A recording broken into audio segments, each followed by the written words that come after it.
anyone who invests in property has got to be thinking about what this transaction looks like in the future, not today. In this episode of my podcast, Relentless Life on Your Terms, Season 3, here we are in Little Mallet Street with the King of Geelong. They call him the Monopoly Man, the person who has single-handedly been responsible for gentrification of Geelong. We talk about how he started in IT, from software to hardware, and now pivoted into commercial real estate. How he scaled his businesses, and at 30 years of age was doing deals for millions of dollars, which was over 30 years ago. He's probably the most successful retired man that I know. This is one amazing episode with great takeaways on how to be an entrepreneur, how to scale, and how your skills are transferable from industry to industry. This is one you don't want to miss, guys. Hello all, and welcome to another episode of my podcast, Relentless Life on Your Terms. I'm super excited to be sitting with the King of Geelong, Batman Investments. I don't know what you want to call him. You've got so many names for this man. Bill Votsaris, how are you? Very well, thanks, Chris. Now, please, I'd like to start first of all with your story. As an entrepreneur, you're probably one of the most successful retired entrepreneurs I know now, but when you started off in IT, is that correct? That is absolutely correct. So going back to the late 80s, my background is technology, and so I was right virtually at the beginning of the PC revolution, and that business, of course, when you're in technology, that business evolves really fast. And if you don't evolve really fast, then you find yourself that you're not in business. So what started as hardware became, in the end, software, quite a large enterprise that we're in Australia. And then in the sort of after the GFC, so 2012, about 9-10 years ago, I divested all of my interests from the IT industry, and I was in telecommunications, I was in software and in hardware. So I sold all those businesses and retired in the Bellarine. Well, he means retired, but not really retired. So I'm very excited to talk about the next segment. This man single-handedly has been responsible for the gentrification of Geelong, which we're going to talk a little bit more about. But he had the vision to be here way before a lot of people have seen the benefits in Geelong. Myself and Reventon, we've been selling in Geelong since 2014, but Bill had the foresight to be here even sooner, and he's done some amazing things here. So why Geelong, and what are you doing here? So, very well summed up, you're quite right. So when I divested my interest from the IT industry, still quite young, but successfully retiring in the Bellarine, retirement wasn't exactly how I thought the world worked. On my first day of retirement, you can imagine we have a lovely place in the Bellarine. It is an amazing landscape. So I get up in the morning and I look at the window and say, "This is life," and here we are. And my wife yells out in the background, "Hey, Bill!" I said, "What? Can you go and buy some milk?" And I'm thinking, holy, that is not how retirement should be. So I thought, I better find something to do. Did you buy the milk? So that was the trigger to say, I'm not ready to retire. You can't go from running an enterprise with 450 staff in an international scene to then going down the local and buying the milk. So Sorry, it's a great story. So and that was the trigger, actually. That's fact. So then I thought, well, I need to actually continue in my professional life, and then I looked for an opportunity that really enabled me to use my skills in business, but not to create a massive company with a whole lot of staff, which allowed me to be nimble and independent. So, and then after some, very careful consideration, the direction was nothing to do with IT. So all of that knowledge, all of that experience was left behind, and I chose property because I could build a large enterprise without having a lot of staff. I've got a couple of questions to ask Sure. you. You've always had a passion for property, and you've always been looking at stuff, because we've had many conversations before Yes. about real estate. So why real estate? But more importantly, I know you came to the Bellarine and you saw something here that not a lot of people saw. Why Geelong?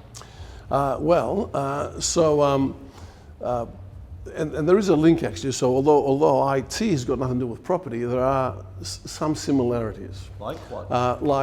They both are working about the future. Both IT is about the future, it's not about the present. Yes. And property, you don't invest in property about what's happening today. So that anyone who invests in property has got to be thinking about what this transaction looks like in the future, not today. Because if you're looking at it for today, then most likely you're not really taking advantage of what property is about. You're not taking a long-term view. Well, property is about, property is about, what you select, where you select it, what it looks like, but also the time value. So time is a very important factor in property investment. Okay, so it is about the future. So that's the common link. And yet, did I dabble in property? No, I did have some experience in property, but it was only purely related to my IT business. In IT, when you invested in IT, it was very sort of difficult to see yourself being a tenant because of the huge investment. Like if you build a data center, that's quite a significant investment. And therefore, it really made sense to own the property. So our investments in property predominantly were the buildings we occupied in our business. You're an owner-occupier of your business, so to speak. Absolutely. But that gave me some exposure to property, of course. But it wasn't a strategic property portfolio drive. It was purely my business needs to be housed somewhere, and it made more sense to be an owner-occupier versus a tenant. Makes sense. Okay. Okay, so...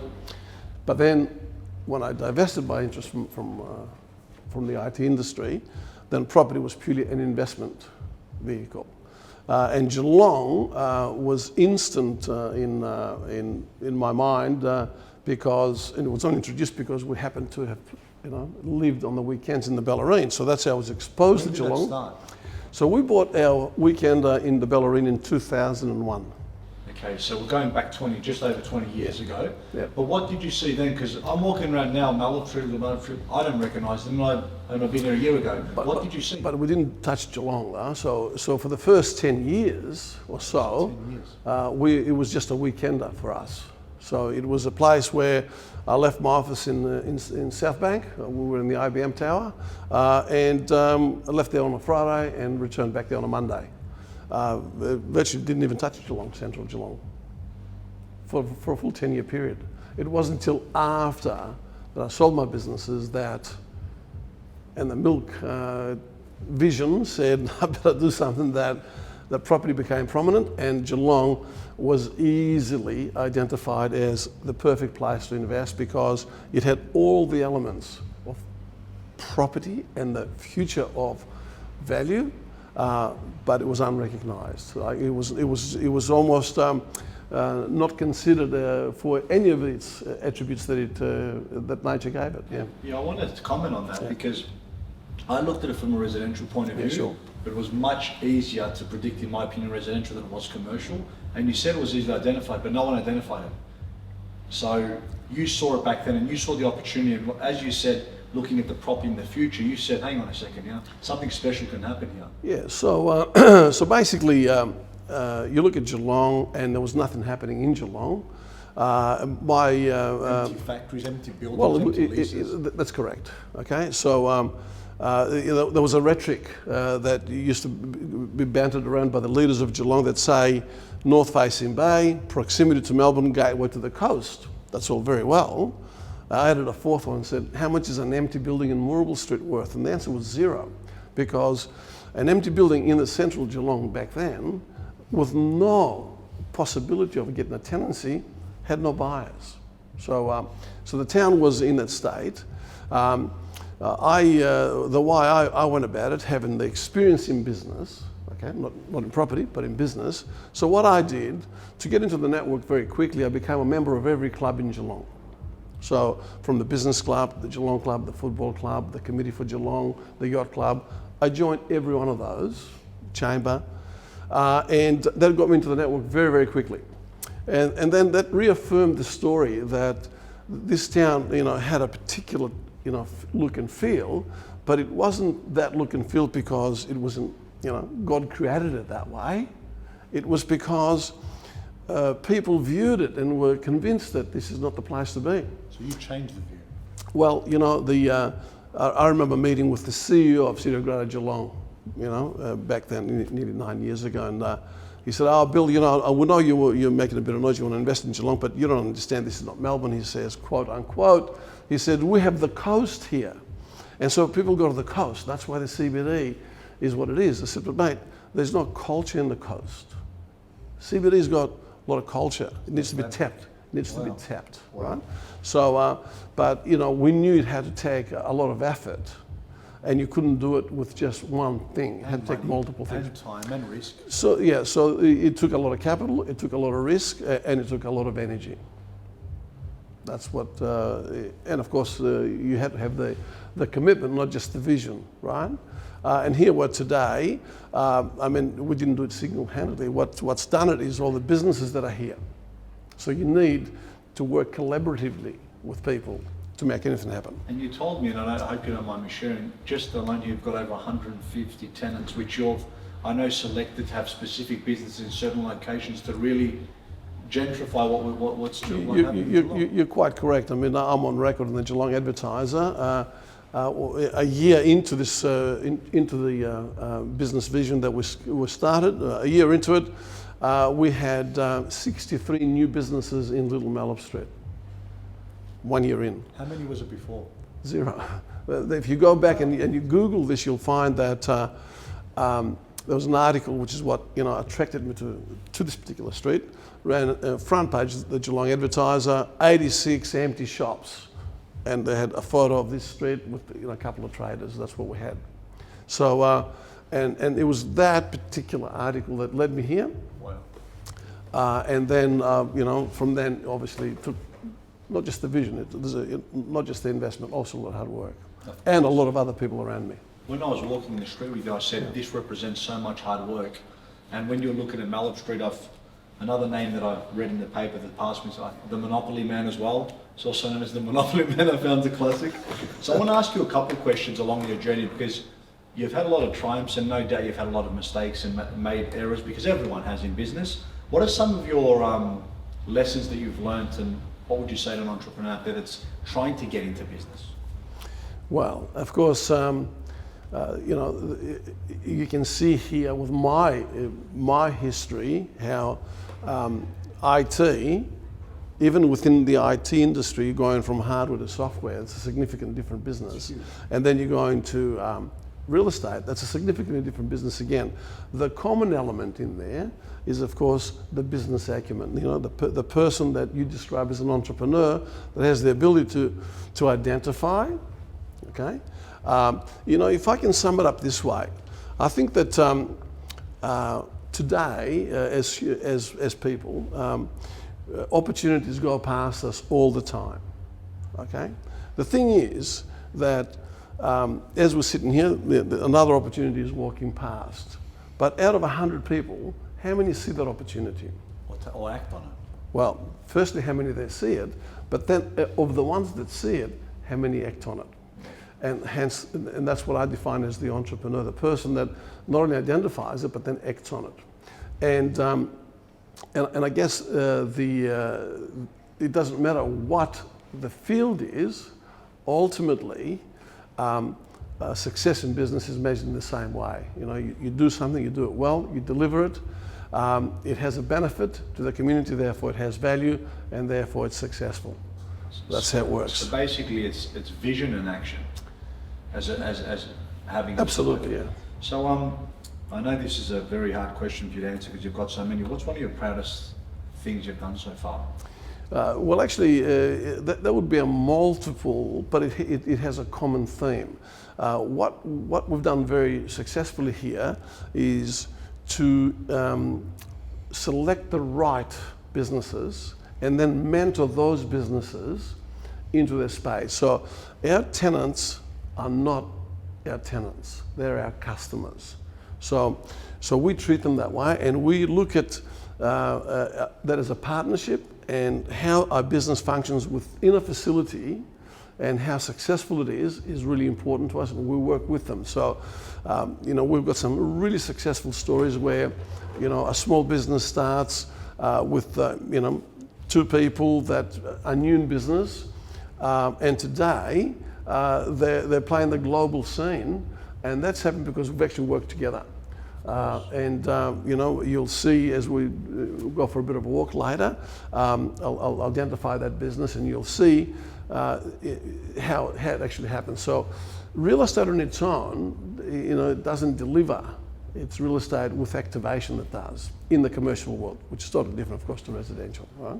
Yeah, but it's one component. Yes. For it to be successful, you need to mix them all, I guess. So I have to ask you, we always have this question, being in the commercial space, being through COVID for the last year and a half and continuing, what impact did that have on your business and all the businesses around you? Because it hits the commercial space so much harder than residential. How did you navigate through that? And hence, I think our business acumen to say that our tenants are not our tenants, but they're our customers, and they're really their business partners.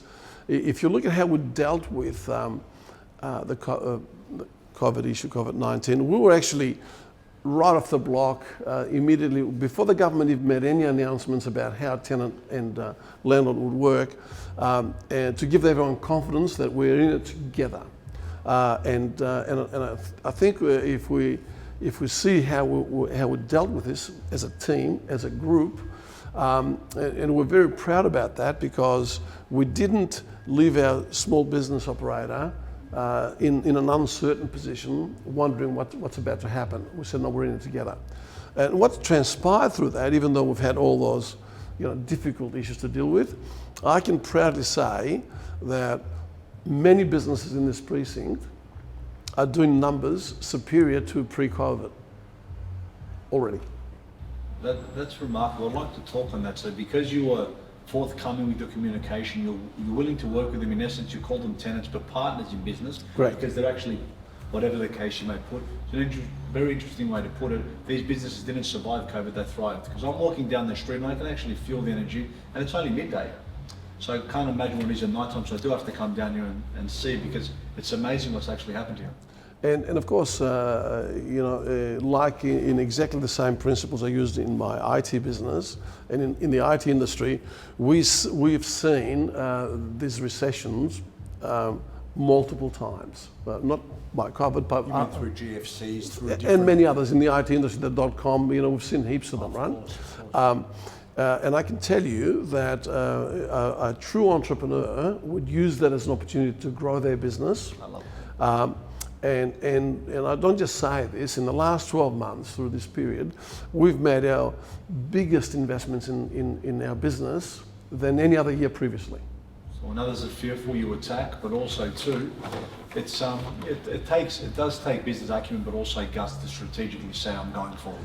Well, Paul, my son, who we work together in the business, he's just recently pointed out to me, he goes, do you realise we actually have 21 major projects on the go at once right now?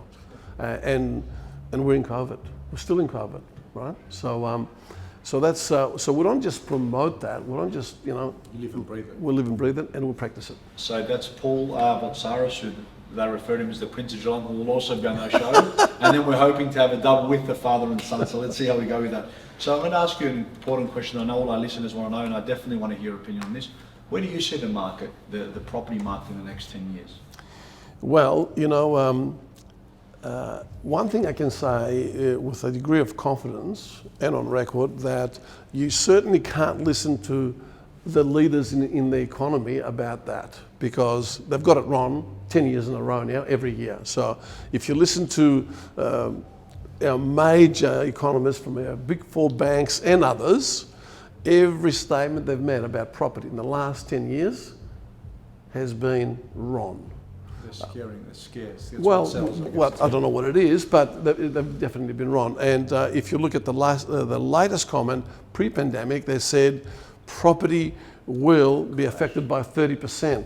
They were 35. The only thing they were right is in the number, but the symbol is a plus, not a minus, right? So you can't follow because you can't use just historical trends anymore to make decisions about what's happening going forward. And one thing that the astute investor should take into account, really, that if you look at property markets globally, right, in Australia we're still way undervalued.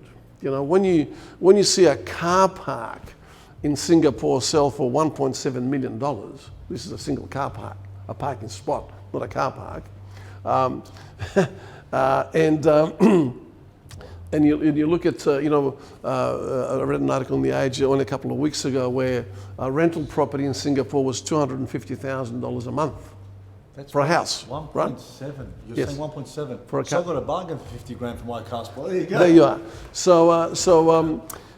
But then if we focus, if we then translate that to what's happening here in Geelong and in the region of Geelong, where, I use a particular analogy and say that, Geelong and Melbourne are not, Australia and Canada. They're still in the same jurisdiction and in the same market. So there's no reason why we should see such a huge disparity in property prices where, property in a equivalent location in Melbourne may be 2 or 3 times the price of one in Geelong. It doesn't make any sense. I can understand 10 or 20%, so the upside in Geelong is still huge. So you look at that though, you look at regional, but I think if anything, and we've seen a massive surge in prices, COVID's helped regional because people are looking as an alternative option because they can also work from home. Yeah. They're seeing this as, you can't, as you said to me before, have an experience like this in Melbourne where you can walk from place to place to place to place. So there's so many advantages. The traffic's not as busy, it's more affordable. Yep. There's so many benefits which are looking, but I do want to comment on, you said, after any major thing happen, whether that be a GFC, an election, you see property prices surge. And usually if you follow smart money where people are investing like yourself, you're putting so much money in Geelong, I think that's a much better indicator than following the media. All they sell is negative media. But if you follow smart money and you do your due diligence, you'll get a lot better answers, I feel. I think you've hit the nail on the head 100% there. And in addition to, I just want to pick up on a point that you made there. You referred to Geelong as regional. You see, there's nothing regional about Geelong. Not anymore, yeah. Right? Well, it's never really been regional other than the classification in government, which gets all the benefits of being regional. So as soon as you're regional, for instance, right now, stamp duty for commercial property is half in regional versus non-regional, because the government introduced that policy 3 years ago to reduce it by 10% every year until it gets to half, because they want to stimulate the economy in regional. So Geelong gets that benefit, but you've got, there's nothing that's regional about how Geelong behaves, what it does, how it operates, how employment happens, how entertainment happens, how people's lifestyles are affected. There's nothing regional about that. But all the benefits of it, thank you. In your opinion, you've built wealth in many sectors, whether that be in IT, Yep. whether that and software and hardware as you mentioned, and doing very well in property. What's the safest way do you feel to build wealth? Oh, that is a big question. I've never actually quite thought of it that way. Safety is the opposite to risk, so I guess, if someone's going to say, well, I want to build wealth, but I want to do it in a very safe and predictable manner, you just got to manage your risk. Would you say real estate is a good asset class? Well, at the end of the day, that's probably the most prominent field where risk is negligible, really, because for the obvious reasons, land is land. The cost of living is never going backwards. Building materials are never going to get cheaper. So I guess property probably would sit at the very top if you say risk reward, right? So very very limited risk with significant growth. You make a good point. I always say that cost of living, cost of materials and labour costs always go up, which actually helps the property prices go up, which is always something I always say. You've been interviewed quite a lot now, especially in Geelong. You're in so many papers. What's one question you've never been asked that you want to be asked, and what would your answer be? You throw me in the deep water, why don't you? I don't know, really. I've never thought of it that way, that nobody's asked me that question. So ask me. Whatever question you like. I don't know what the question is. But I just thought, you know, you get a lot of time you interview great people or great minds, and they get asked the same laborious questions over and over, and someone goes, I might have an interest in this, but no one's ever asked me. So I've never asked that question, but I wanted to ask you because I was intrigued to hear your answer. So I might have to come back with that answer because we haven't got a question yet. And here's one. If someone wrote a book about yourself, what would the title be? Batman Investments, what would it be? So you ask some very deep questions, right? That probably have very little to do with investment, I suppose. These are more for intrigue questions for myself and my audience because I wanted to know some things more about you that people wouldn't find. If you want to Google Bill Votsaris, you'll find a ton of information. Every paper, Geelong Advertising, he's in there. I want to find things that maybe wouldn't be able to find in there. You know, I can't even think about that either, you see. I mean, there's some very interesting questions you ask, Chris. First of all, I never thought of a book, never thought of any writing, let alone of a title. But, you know, if I had to, you know, summarize and identify what I really do, I'd say that our success in business is bringing other people together and creating a collaborative outcome rather than just a single shot in the dark and whatever happens. So this particular precinct is that way. All of my IT businesses were that way, and the people that I work with are always in the team. So I guess it's a team-related effort and allowing people within the team to excel.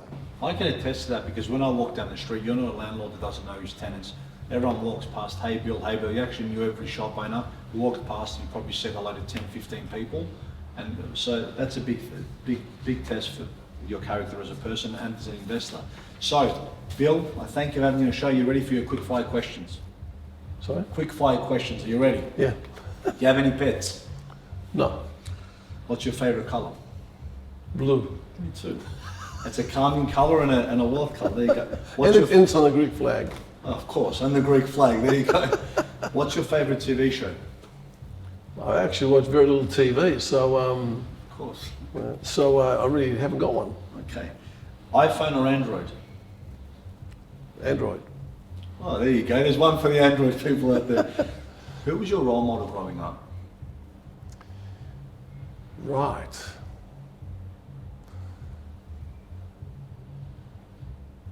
I know you've got a couple. Who would one person that has had a big influence on you? I guess that particular question, I don't think I could put it on any one person because my journey has been so varied, right? So born in Greece, came to Australia when I was 12 years old. My parents, the whole family went back to Greece, didn't work when I was 20 and I started here on my own. Didn't reunite till I was 30. So I guess my journey has been so different that I haven't had a continuity of a single individual that I could pin it down to, but there's been lots of people that that I suppose I've tapped into either thinking or energy or principles. I would say there's about a host of people from my little village in Greece. Certainly people would feature in that space. To some of my teachers at Swinburne, and then to some important people, and actually in some cases some people that taught me what not to do have also featured. So it's a collective, not one individual. You can always learn both ways. I always take every great entrepreneur, I look at the good, I put it in my game, and I look at the bad, and I try not to do that as well. So describe. But I want to quote one comment here that had a significant influence to my way of thinking in business. So I was on a flight to Sydney to do a deal. And on the flight, in the flight magazine, there was an advertisement about a seminar. And this particular seminar was all about teaching you how to negotiate. And I was going. I was actually on a trip, a business trip to Sydney with a major Japanese company to negotiate probably the biggest deal I've ever done in my life at the time. And I had positioned my mind to do the deal at a level. That particular advertisement changed my world to another level. And the caption was, in business, you don't get what you deserve. You get what you negotiate. 100%. And that changed actually all of my principles about how I did business. That's 100%. One thing you can't leave your house without, besides your phone.